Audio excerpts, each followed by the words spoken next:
अरे, आप इतनी मदिरा क्यों पी रहे हैं? अपनी सफलता का उत्सव मना रहा हूं मैं। इतनी भी क्या शीघ्रता है? कार्य अभी संपन्न नहीं हुआ है।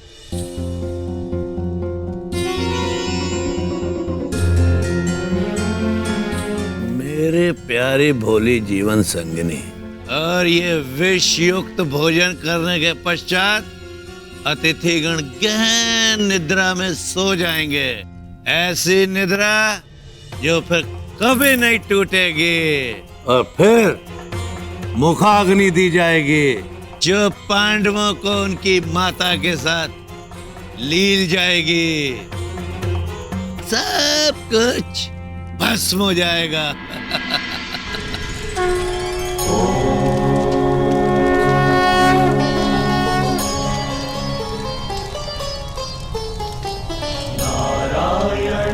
नमस्कृत्य नरं चैव वसुदेव,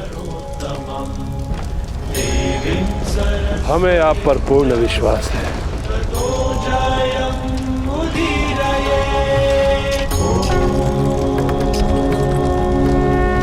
आज रात्रि सत्य और विश्वास का जन्म होगा।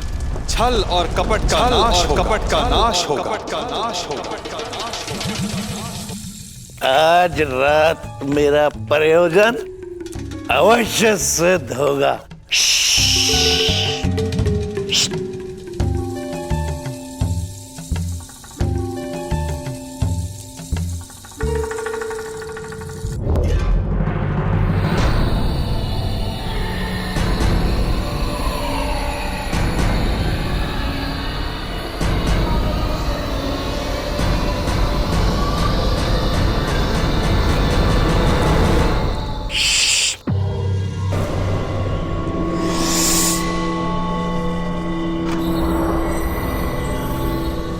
आज पांडवों का नाश होगा। कुमार दुर्योधन का मंतव्य सफल होगा।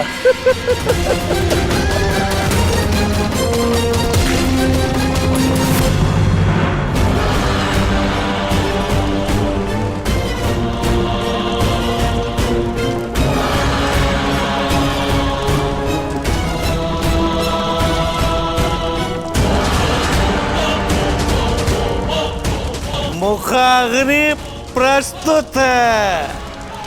सर्वशक्तिमान अग्नि, अपना भोग स्वीकार करो।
क्या किया दुर्योधन? क्यों किया?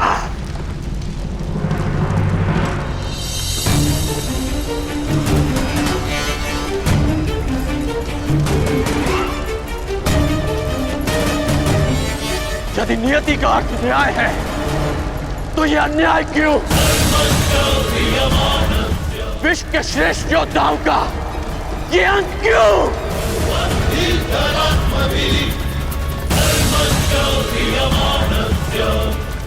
माता कुंती के साथ ये छल क्यों?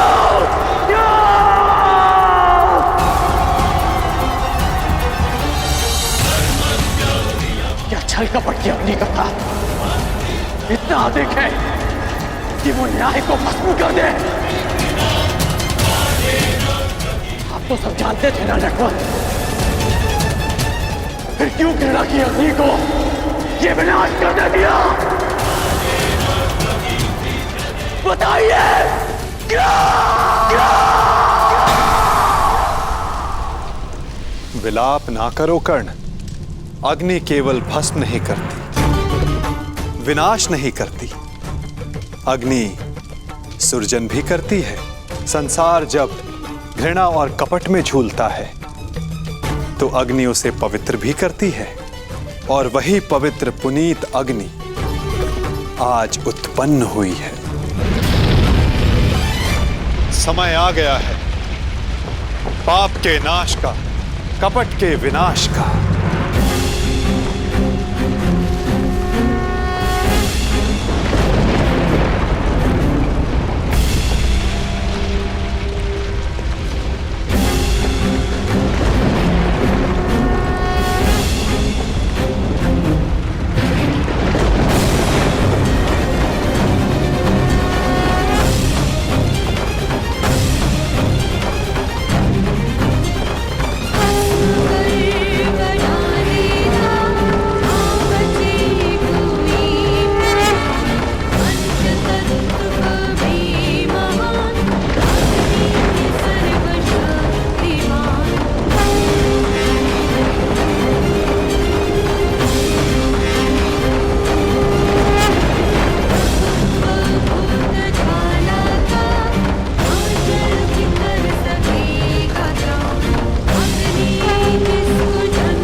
स्वागत है। यज्ञ से उत्पन्न याज्ञसेनी कृष्ण तुम्हारा अभिवादन करता है।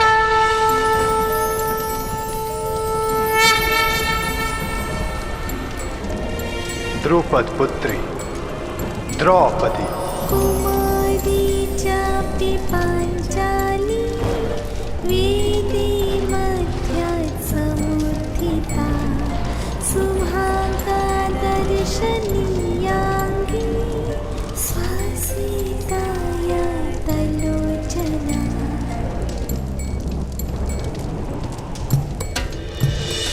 मेरी पुत्री द्रौपदी,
पिताश्री।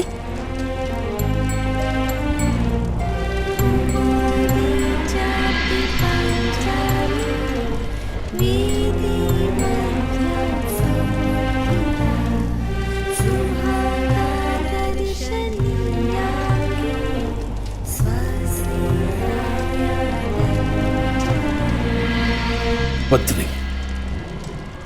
तुम मेरी प्रार्थनाओं का प्रसाद हो। आज्ञा कीजिए पिताश्री, मेरे जीवन का प्रयोजन क्या है? अर्जुन, वो अर्जुन जो मेरे सबसे परम शत्रु द्रोण की सबसे बड़ी शक्ति, उसी धनुर्धारी वीर अर्जुन से विवाह तुम्हारे जीवन का प्रयोजन है पुत्री।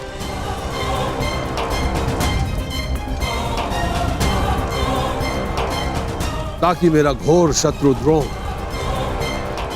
अपना सबसे घनघोर अस्त्र खो बैठे।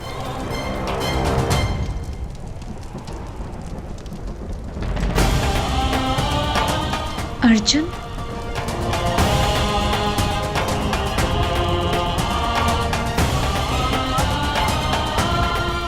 महाराज,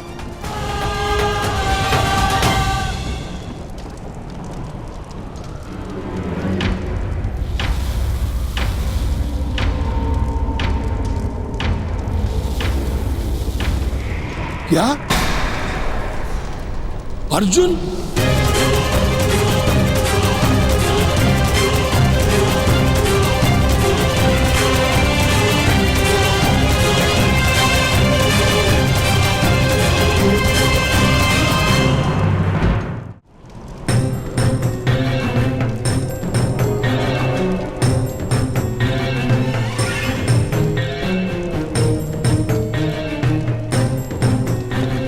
वसुदेव, ये कैसे संभव है? वारणावर्त के जिस भवन में पांडव निवास कर रहे थे, वो अग्नि को भेंट चढ़ गया।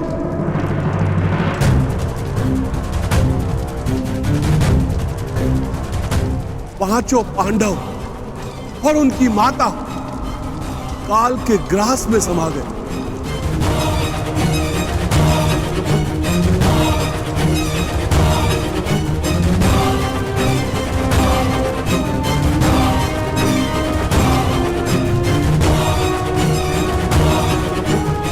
जिस अर्जुन से विवाह के लिए मैंने एक पुत्री की कामना की थी,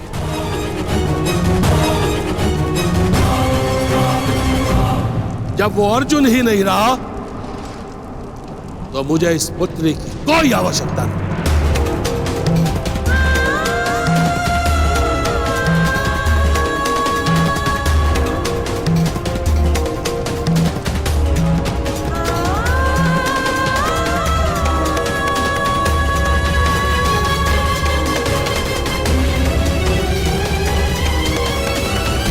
धृष्टद्युम्न, तुम शीघ्र मेरे साथ चलो पुत्र। हमें तुरंत द्रोण का विनाश करना है।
मेरा स्मरण करोगे ना पुत्र? मेरे पुत्र को अपना अनुज मानकर उनका रथ हाँको।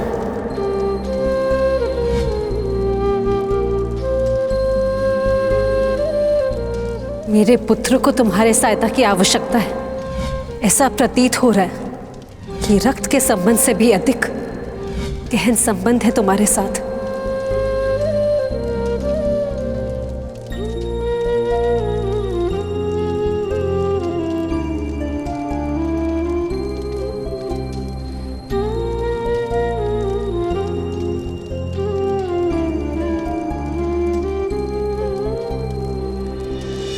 सदा परिवर्तन चाहा, परिवर्तन अन्याय के विरुद्ध, परिवर्तन छल प्रयोग के विरुद्ध।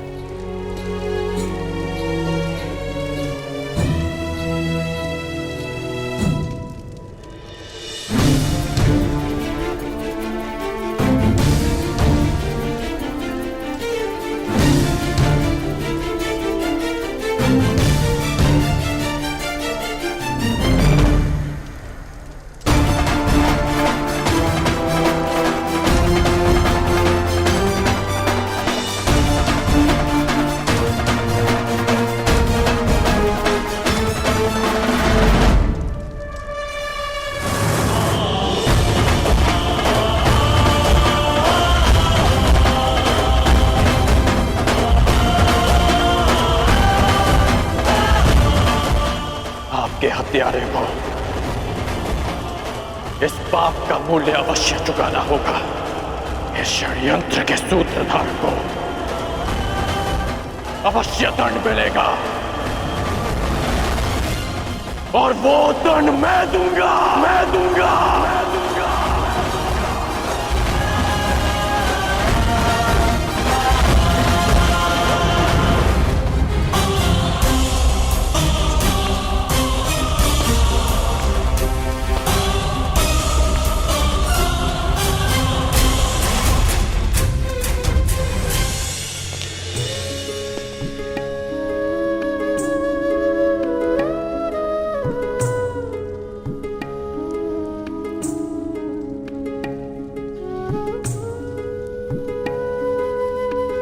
जो संसार में आता है उसके जीवन का कारण और निवारण स्वयं नियति चुनती है।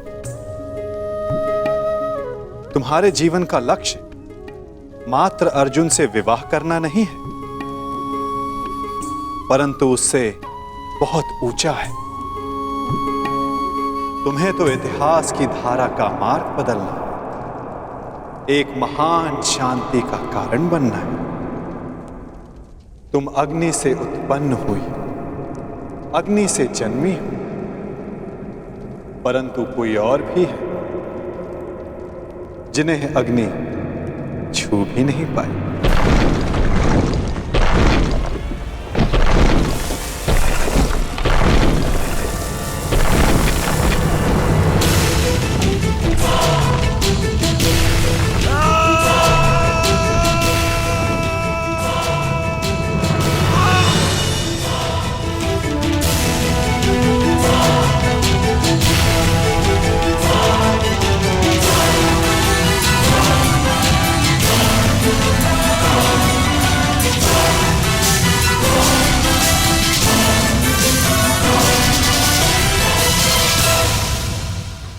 ईश्वर का धन्यवाद, आप सभी लोग सुरक्षित आ गए युवराज।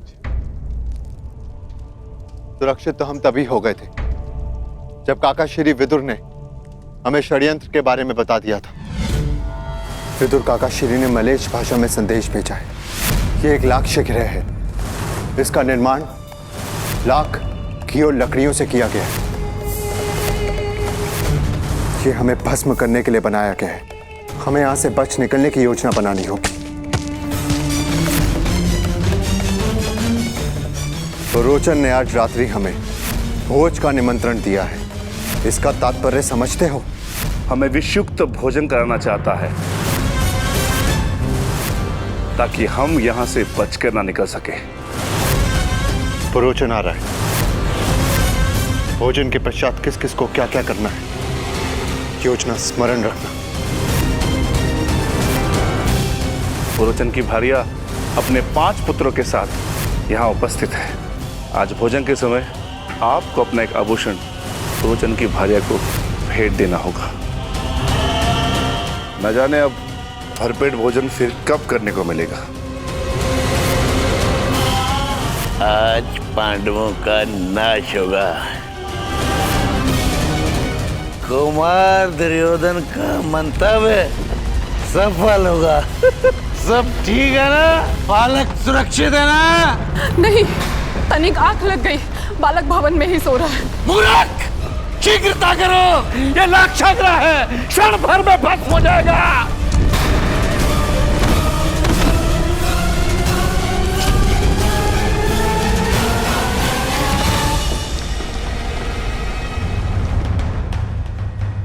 किस ओर युवराज? हस्तिनापुर। नहीं, हस्तिनापुर से कहीं दूर। क्यों माता? हमें शीघ्र ही हस्तिनापुर पहुंचना चाहिए, नहीं तो सब समझेंगे कि हम काल में समा गए। अच्छा है ना, मैं भी यही चाहती हूँ कि सब यही समझे। बार बार तुम्हारे प्राणों पर आक्रमण तो रुकेगा, परंतु माता, दुर्योधन ने हमारी हत्या का प्रयास किया है और वो राजा बनने के लिए कोई चक्र रचता जा रहा है।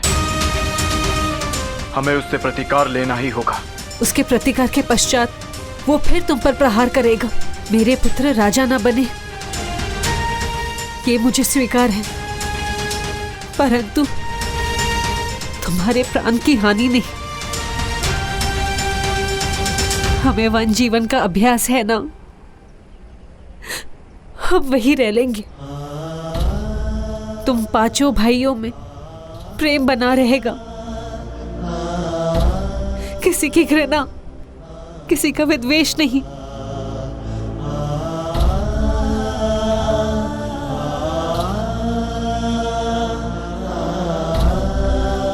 हम हस्तिनापुर नहीं जाएंगे। अपनी माता की विनती नहीं मानोगे?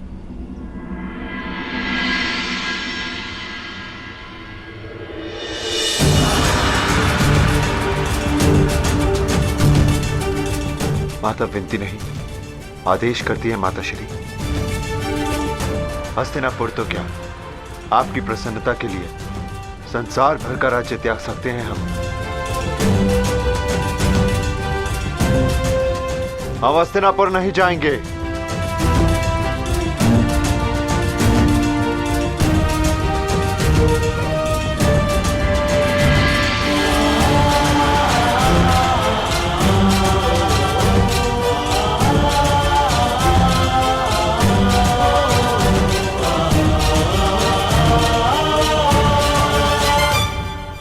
परंतु दुर्योधन को उसके किए का दंड देना होगा।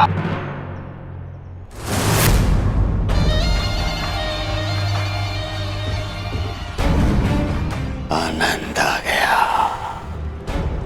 आनंद आ गया मामा श्री। हमारी 5 बाधाएं एक साथ समाप्त हो गई, एक साथ समाप्त हो गई। हाँ मेरे होने वाले सम्राट।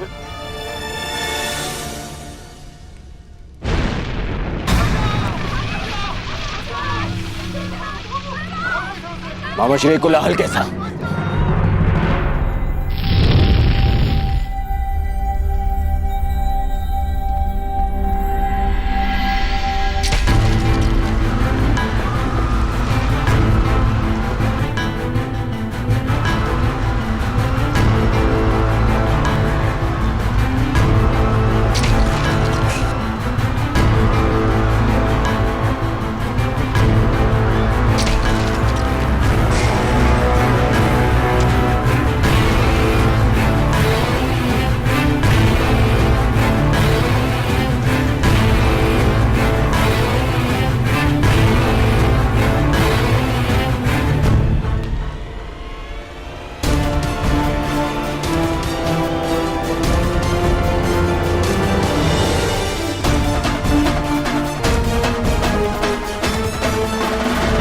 कर्ण,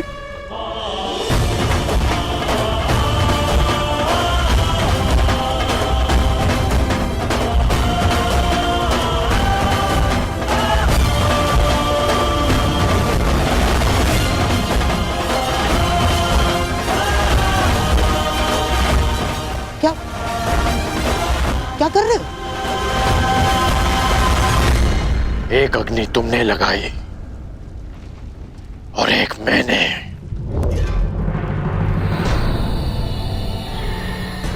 हाँ, मैं सब जान गया हूं।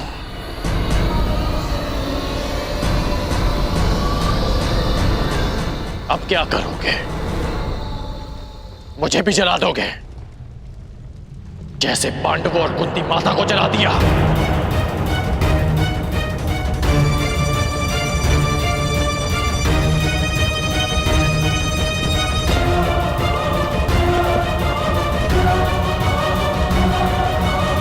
मित्रकर्ण, ये सब क्या हो रहा है? वारणव्रत की अग्नि है ये।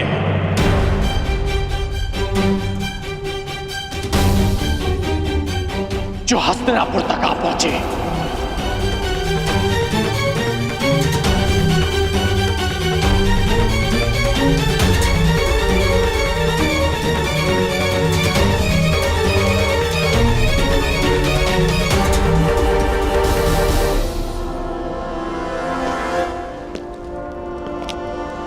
मित्रकर्ण, मित्रकर्ण,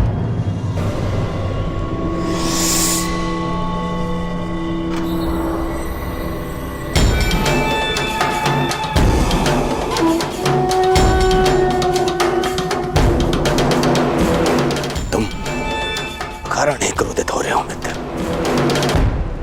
पांडव शत्रु थे, उनका नाश कर दिया आवश्यक था। तुम्हारे शत्रुओं का नाश करने के विरुद्ध न मैं कल था और न मैं आज हूं, परंतु कायरों के भांति कुचक्र रचने के विरुद्ध मैं सदा से हूं और सदा रहूंगा।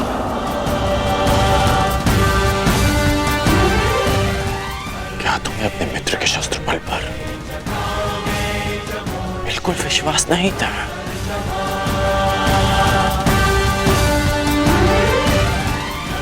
तुम केवल अपने शत्रुओं को युद्ध के लिए ललकारते और मैं स्वयं तुम्हारे लिए उन्हें पराजित करके उन्हें तुम्हारे चरणों में प्रस्तुत कर देता। यही तो तुम्हारी समस्या है कर्ण। तुम सदा शस्त्र उठाने को तत्पर रहते हो, परंतु राजनीति में युद्ध केवल रणभूमि में नहीं होते और ना ही शस्त्रों से लड़े जाते, क्योंकि षड्यंत्र ब्रह्मास्त्र से भी अधिक घातक अस्त्र होता है और जिनको बातों से बुद्धि से परास्त किया जा सकता है, उनके लिए युद्ध क्यों?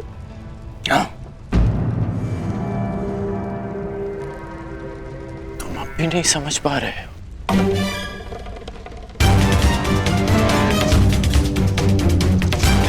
कि जिसने भीम को विष देकर मारना चाहा,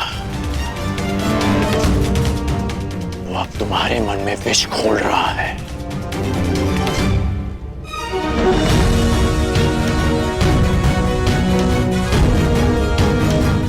तुम्हारा शुभचिंतक होने का ढोंग करने वाला तुम्हारा ये मामा तुम्हें पथभ्रष्ट कर रहा है।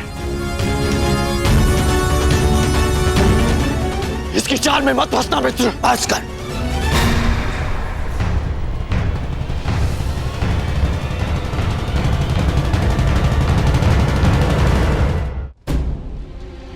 मुझे मेरा पद ज्ञात है, मैंने वही किया जो मुझे उचित लगा। भूल गए कैसे?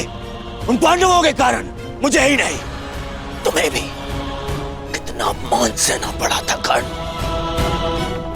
उनका नाश आवश्यक था, मांग चाहे जो भी हो।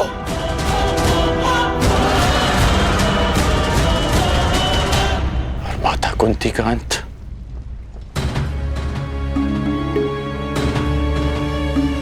क्या वो भी उचित था मित्र?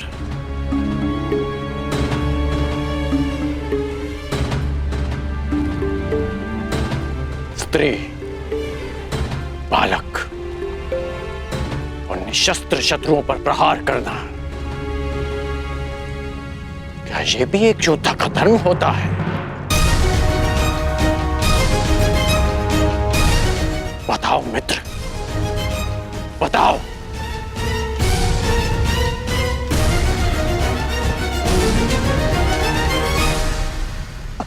समझने का प्रयास करो कर्ण। किसी को केवल प्रतिशोध लेने के लिए जीवित छोड़ देना बुद्धिमानी नहीं, कंटकों के वृक्ष को समूल नष्ट कर देना ही उचित है।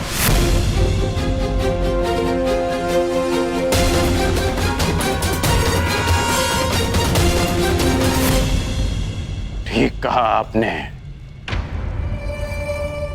आप मेरे मित्र के जीवन के सबसे बड़े कंटक हैं, तो आज मैं आप ही का अंत कर देता हूं।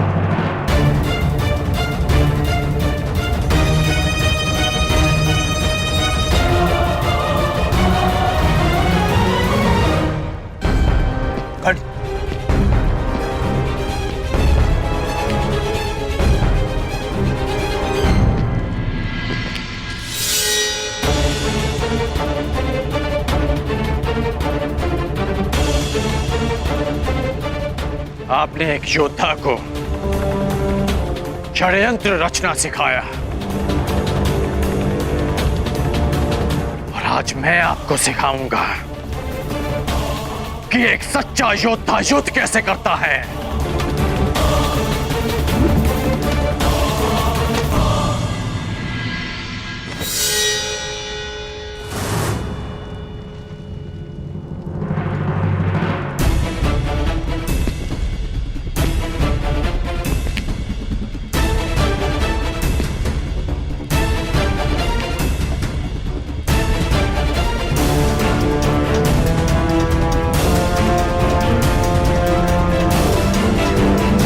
सावधान कर्ण।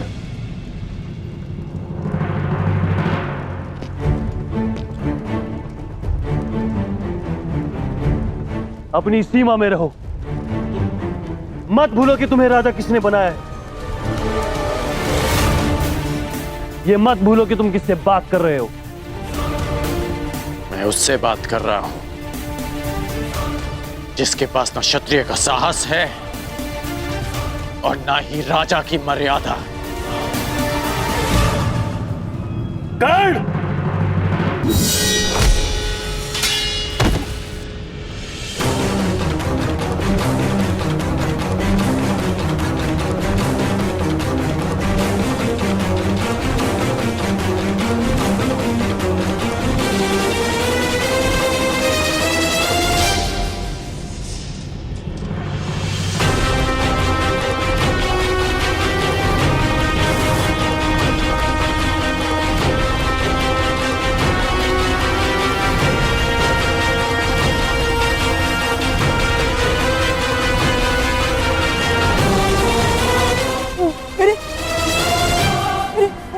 सम्राट!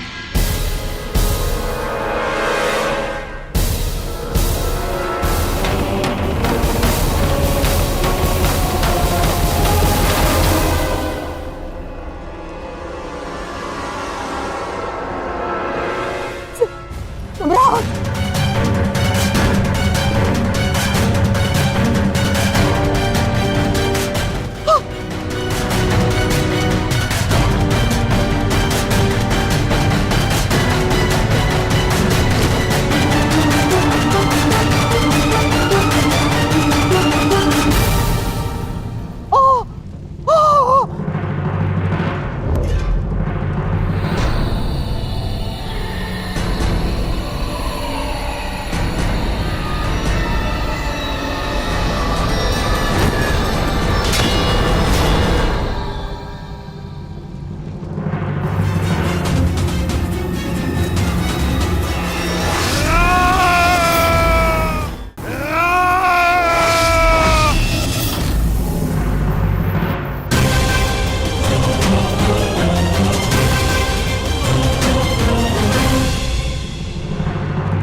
स्वीकार करो ना मित्र।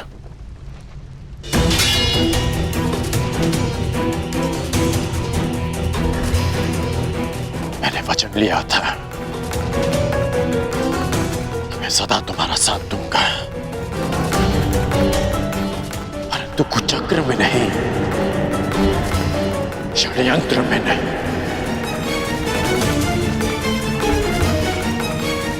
इसलिए जो भी तुमने मेरे लिए किया उसका बहुत बहुत धन्यवाद,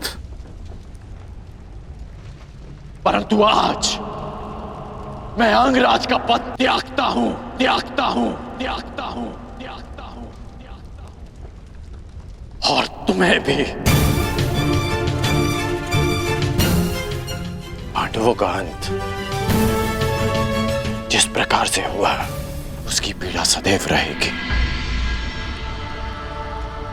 परंतु उससे भी अधिक पीड़ा इस बात की रहेगी कि मेरा मित्र अनुचित मार्ग पर चला गया, कि एक योद्धा कायरता के मार्ग पर चला गया।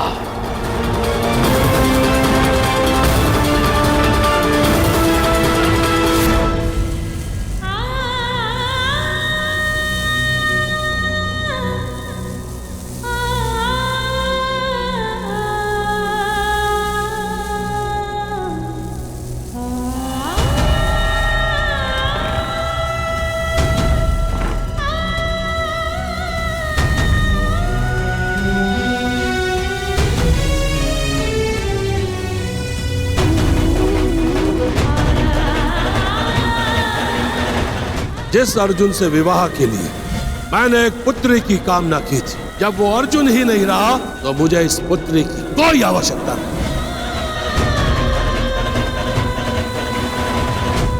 जीवन यात्रा का प्रारंभ हो चुका है।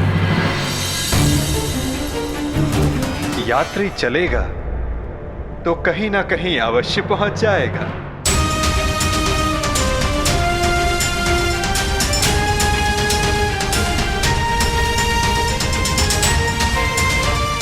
मुझे नहीं ज्ञात कि मेरा लक्ष्य क्या है, नहीं ज्ञात कि मैं संसार में क्यों आई हूं, नहीं ज्ञात कि मेरा जन्म क्यों हुआ। जिस यात्री को अपना लक्ष्य ही ना ज्ञात हो वो कहां पहुंचेगा? क्या आपने आज तक किसी को मेरी अवस्था में देखा है? हाँ, प्रत्येक को देखा है। जीवन धारा के प्रवाह में प्रत्येक के समक्ष ऐसी परिस्थिति आती ही है।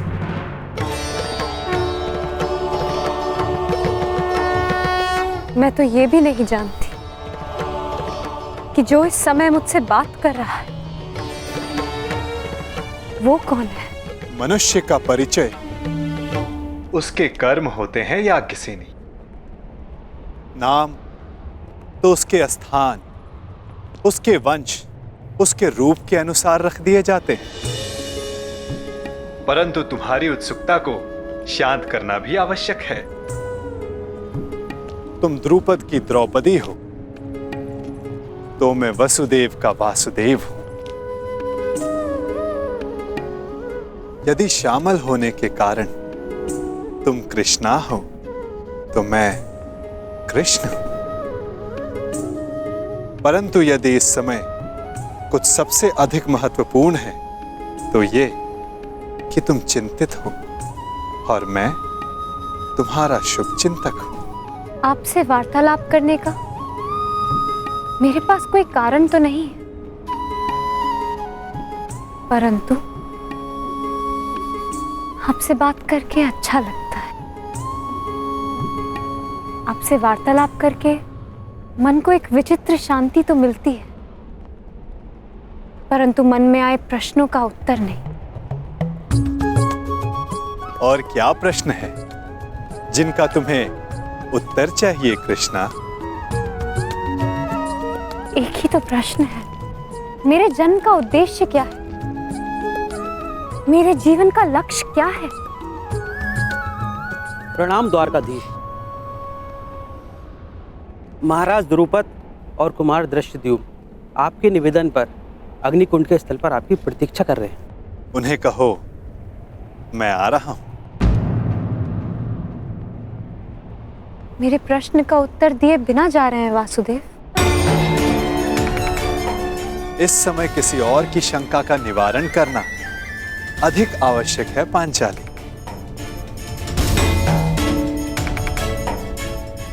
हो सकता है कि उस समाधान में तुम्हारे प्रश्नों का उत्तर भी तुम्हें मिल जाए।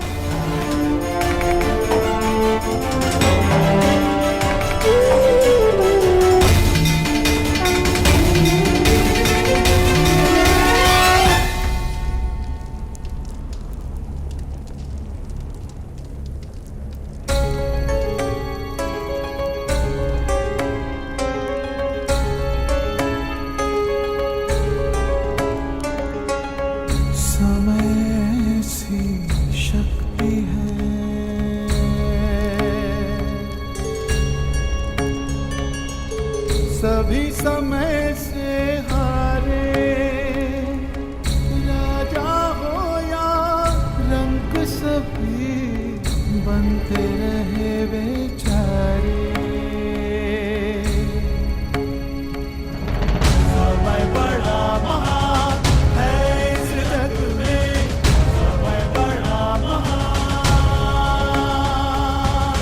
समय बड़ा महान है इस जग में, समय बड़ा महान।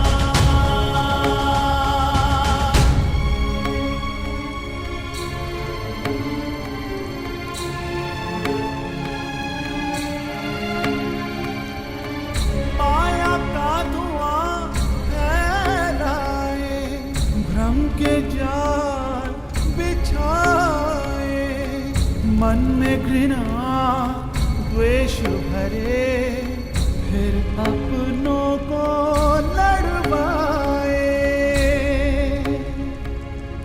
सही समय पे सत्य को लाए, झूठ को करे किनारे।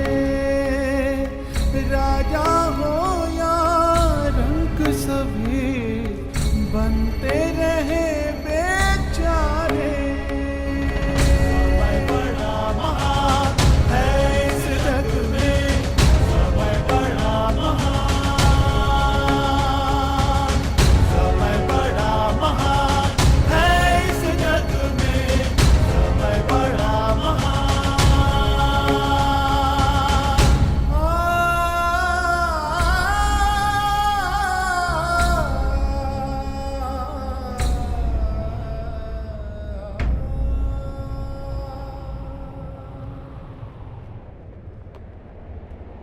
मैं अपने प्रतिशोध के लिए प्रयाण कर रहा हूं। ऐसे में आपने हमें यहां क्यों बुलवाया?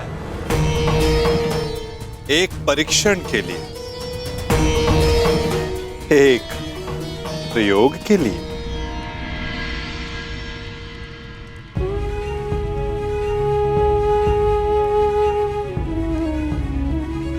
कैसा परीक्षण और यहां क्यों? क्योंकि ये तुम्हारा जन्मस्थल है दृष्टद्युम्न। इस स्थल को यज्ञ अग्नि ने पवित्र किया है। ऐसे स्थान मनुष्य के पंच दोष सामने ले आते हैं। काम, क्रोध, मोह, लोभ, अहंकार। इन पंच दोषों की ऊर्जा ऐसे स्थान पर धूम्र में परिवर्तित हो जाती है, और ये धूम्र तुम्हारे दोषों का है द्रुपद कुमार। दोष जितना अधिक होगा, धूम्र उतना सघन होता जाएगा। मैं कुछ समझा नहीं वासुदेव। अपने पुत्र के लिए आपका मोह पांचाल नरेश, ये पहला दोष है। मुझे इस बात पर विश्वास नहीं।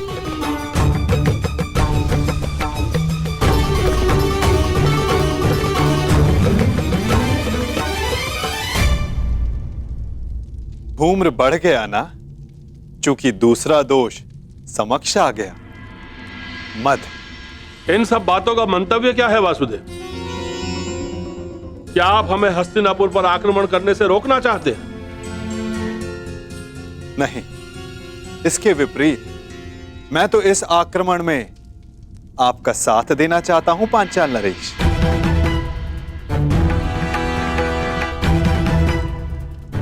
आप हमारा साथ दोगे? यदि आप हमारे साथ हैं तो फिर पराजय का प्रश्न ही नहीं।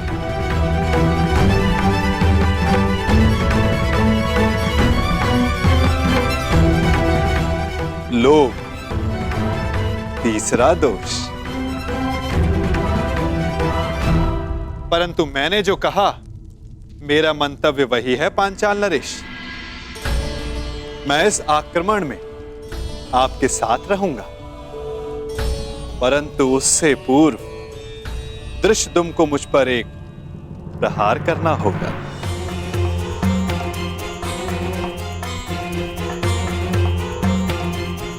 क्या?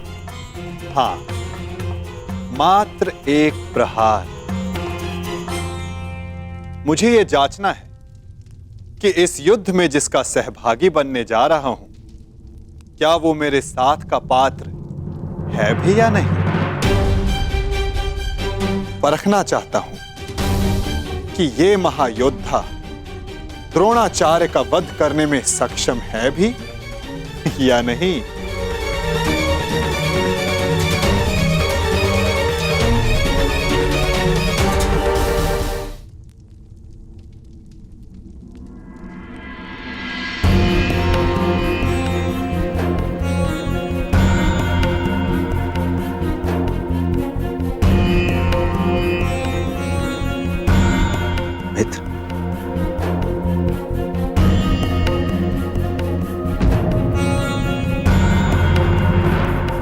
माता कुंती के अंतिम संस्कार में मुझे सम्मिलित होने दिया, उसके लिए धन्यवाद। धन्यवाद कैसा कर्ण? मैं जानता हूं माता कुंती के साथ में तुम्हारा विशेष स्नेह था। और एक बात, तुम मेरे लिए मेरे भ्राता से कम नहीं हो मित्र। कल मेरे जीवन का सबसे बड़ा स्वप्न पूर्ण होने जा रहा है। कल मेरा युवराज अभिषेक है मित्र, और यही तो तुम्हारा भी स्वप्न था ना। कर्ण, मैं जानता हूं तुम्हें लगता होगा कि जिस मार्ग पर चलकर मैंने ये मुकुट प्राप्त किया है वो उचित नहीं है। परंतु यदि तुम, मैं आ जाऊंगा। तुम्हारे अभिषेक के लिए मैं प्रस्तुत रहूंगा।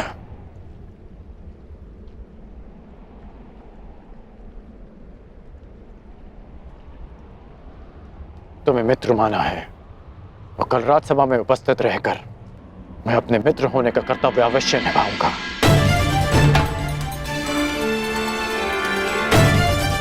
मैं जानता था मेरा ये मित्र मुझे कभी निराश नहीं करेगा।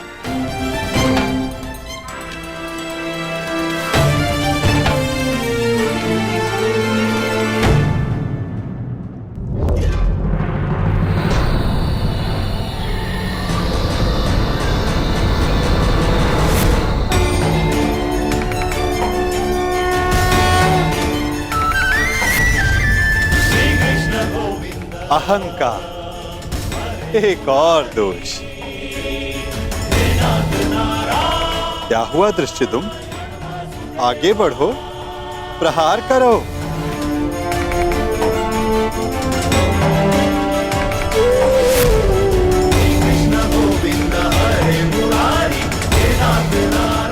क्रोध अंतिम दोष।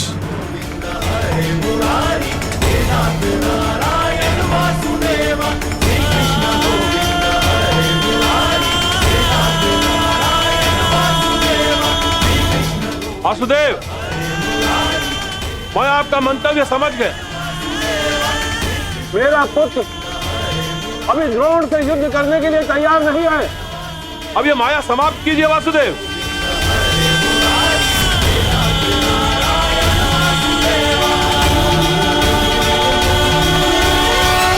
माया का बाण छूट चुका है पांचाल नरेश। जब तक सारे लक्ष्य भेद नहीं देता, रुक कैसे सकता है? अब कौन सा लक्ष्य शेष है?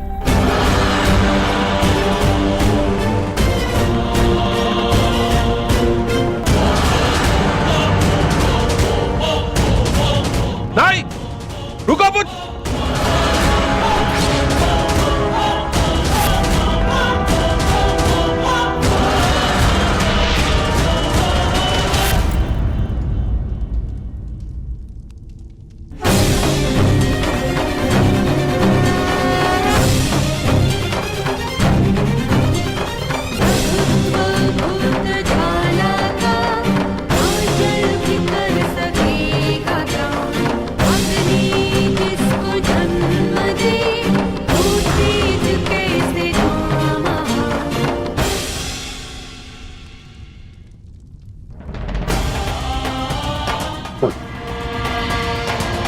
तुमने मेरे प्राणों की रक्षा की।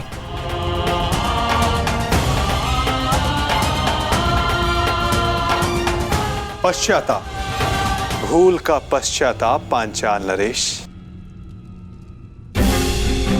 प्रत्येक दोष का निवारण पश्चाताप है। आपकी पुत्री 5वीं पंचकन्या है, इस युग की इकलौती। पहली 4 त्रेता युग में आई। अहिल्या, मंदोदरी, सीता और तारा। और अब द्वापर युग को प्रतीक्षा थी 5वीं पंचकन्या की, द्रौपदी की।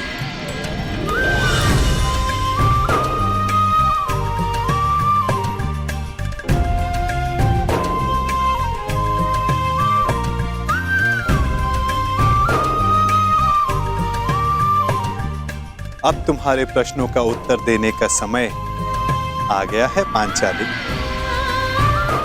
मनुष्य के जीवन का लक्ष्य और प्रयोजन भिन्न होते हैं। अर्जुन से विवाह तुम्हारे पिता का प्रयोजन था। तुम्हारे जीवन का लक्ष्य बहुत ऊंचा, बहुत आगे है द्रौपदी। एक बार मेरी दृष्टि से अपने आप को देखो, अपने लक्ष्य को देखो। आपकी दृष्टि में मेरे जीवन का लक्ष्य क्या है वासुदेव? परिवर्तन। केवल एक मनुष्य के जीवन का परिवर्तन नहीं, समस्त संसार के जीवन में। इतिहास की धारा को परिवर्तित करना है तुम्हें। पातक नाश, तुम्हें पापों का नाश करना है।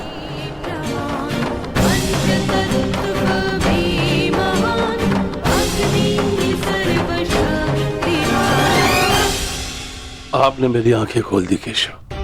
मैं सौभाग्यशाली हूं पुत्र कि मुझे द्रौपदी जैसी पुत्री प्राप्त हुई।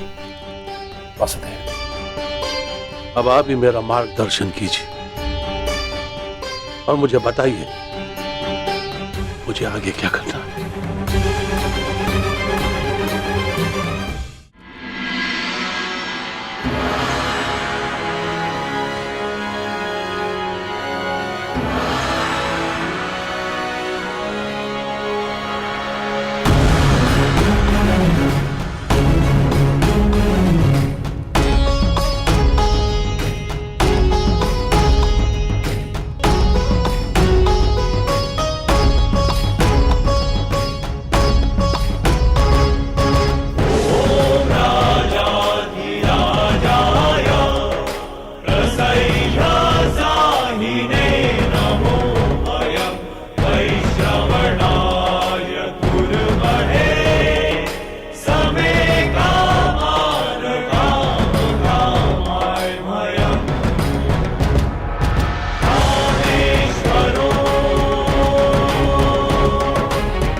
मित्रगण,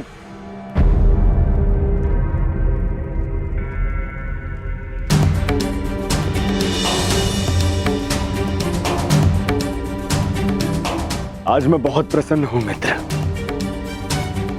क्योंकि आज मेरा सबसे प्रिय मित्र मेरे अभिषेक में मेरे साथ उपस्थित था।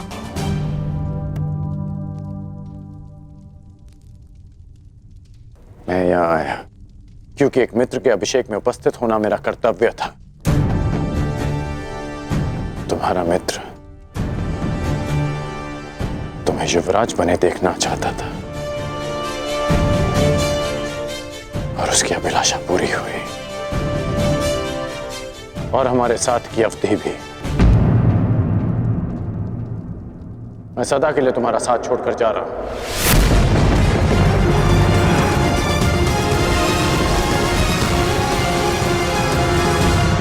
युग बदल रहा है पांचाल नरेश।